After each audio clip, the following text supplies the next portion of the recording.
두 번째는요. 요것도 제가 봤을 때는 의대생 분들한테 좋은 소식이에요. 이거는 어떤 거냐면 없던 게 생기는 거예요. 기초의 과학 전공자 전문 연구 요원 편입 가능이라는 게 있어요. 이게 어떤 거냐면 기초의과학과 생명공학 분야 연구의 활성화를 위하여 병역 지정 업체인 자연계 연구기관의 선정 기준의 의학계 연구 전담 요원을 포함하고 기초의학과 전공자 중 석사 이상 학위 취득자의 전문 연구 요원 편입을 허용한다. 지금까지는 자연계의 연구기관이 병역 지정 업체로 선정되려면 의학계를 제외한 자연계 분야 석사 이상의 학위를 가진 연구 전담 요원 5인, 그러니까 중소기업의 부술 연구기관은 2인 이상을 확보하도록 되어 있어 의학계 석사 학위 취득자의 경우 전문 연구 요원 편입이 불가능했다. 그래서 이게 전문 연구 요원이라는 게 있는데요. 이거는 학력이 석사 이상의 학력을 취득한 사람들이 갈 수 있는 그 의무 복무의 하나의 길이었어요. 그런데 이 기초의학과 이게 그러니까 우리가 얘기하는 이제 의학과 계열에 있는 분들은 이게 해당이 안 됐던 거예요. 그러면서 이게 전문 연구위원회 편입이 이제 자연계에 있는 분들만 됐던 거죠. 근데 올해 개선이 된 거예요. 그래서 이제 편입이 가능하게 된 거죠. 그러면서 또 하나를 추가했어요. 어떤 걸 추가했냐면 의과대학원 재학생의 입영 연기 기간이 28세로 연장이 됐어요. 그러면 기존에는 몇 살이었을까요? 한번 볼까요? 기존에는요. 의과, 치과, 한의과 포함해갖고 대학원생의 입영 연기 제한 연령이 현행 27세에서 28세로 연장이 된대요. 그러니까 27세의 기간에는 들어와야 되는 상황이었거든요.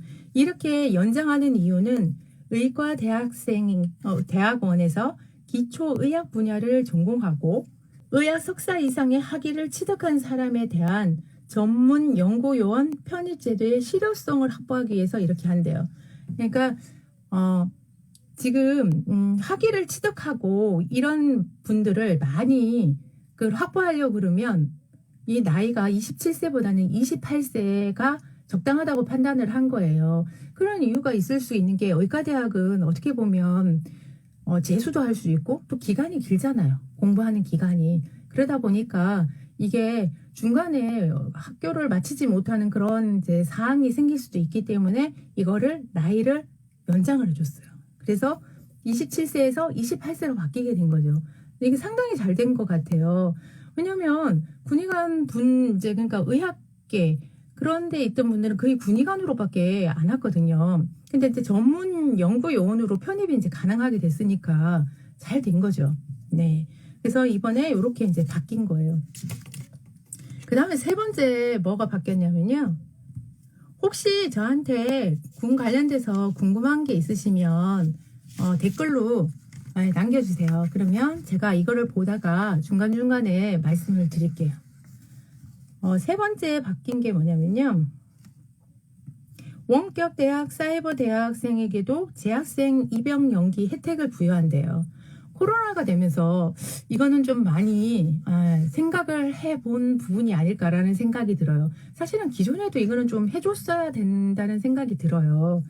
그래서 이게 올해부터 원격 대학 형태의 평생 교육 제도가 도입됨에 따라 원격 대학 재학생에게도 재학생 입영 연기 혜택. 그러니까 학생으로서 복무를 군대에 오는 거를 약간 밀어주는 거예요. 이게 어떻게 보면 부여한다. 그래서 원격 대학 형태의 평생 교육 시설 중 전문 대학 또는 대학 졸업자와 동등한 학력, 학위가 인정되는 시설에 재학 중인 학생은 병역 시행령에서 정하고 있는 학교별 제한 연령까지, 그러니까 2년제부터 해서 그 다음에 4년제까지 자동으로 입영이 연기가 돼요.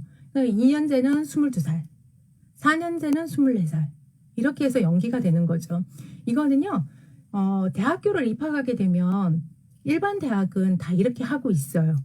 그런데 이제 어떻게 보면 원격 사이버 대학은 이렇게 하지 않았는데 이렇게 해준다고 하는 부분들이 있는 것 같아요.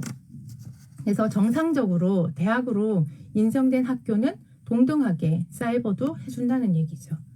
그리고